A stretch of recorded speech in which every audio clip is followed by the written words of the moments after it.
আজ একটি ঐতিহাসিক দিন। গণহত্যার মাস্টারমাইন্ড শেখ হাসিনার বিরুদ্ধে ফাঁসির আদেশ দেওয়া হয়েছে। এই রায়ের মাধ্যমে আমরা সন্তুষ্টি প্রকাশ করছি। শেখ হাসিনা জুলাই গণঅভ্যুত্থানে যেভাবে নির্বিচারে মানুষ হত্যার নির্দেশনা দেয়, এই হাসিনার কোনো ক্ষমা জনগণ করবে না।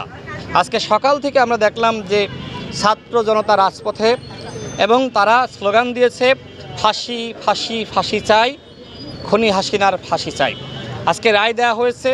এখন আমাদের পরবর্তী দায়িত্ব হলো শেখ হাসিনাকে দিল্লি থেকে বাংলাদেশে ফিরিয়ে এনে তার মৃত্যুদণ্ড কার্যকর করা।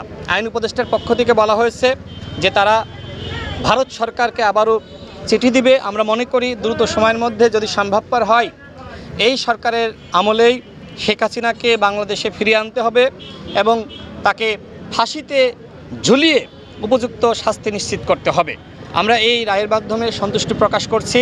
আমার মনে হয় যে আজকের এই রায়ের মাধ্যমে কিছুটা হইলেও আমাদের সেই আবু সাঈদ, মুগ্ধ, ওয়াসিম, ইয়ামিনদের আত্মা শান্তি পেয়েছে।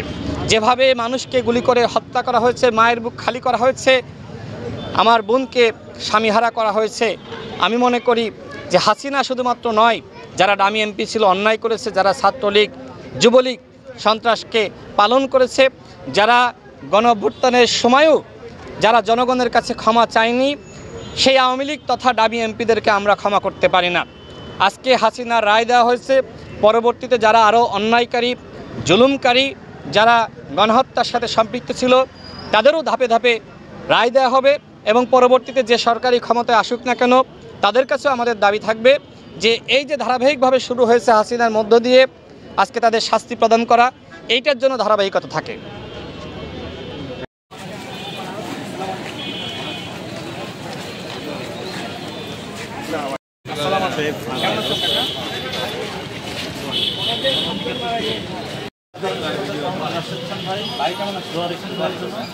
ভিডিও দেখেন এখন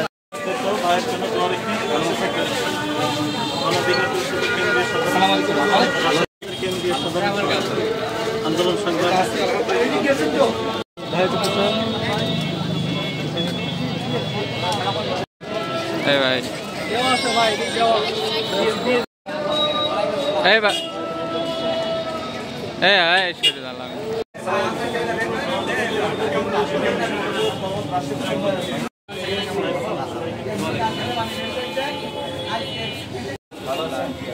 বাবা, তোমার নাম কি?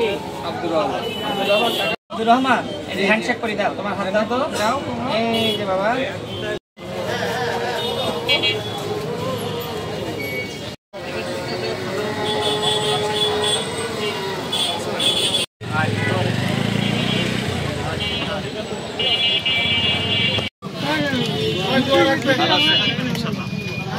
ভালো আছে। পাশে থাকবেন জাতীয় পর্যায়ে।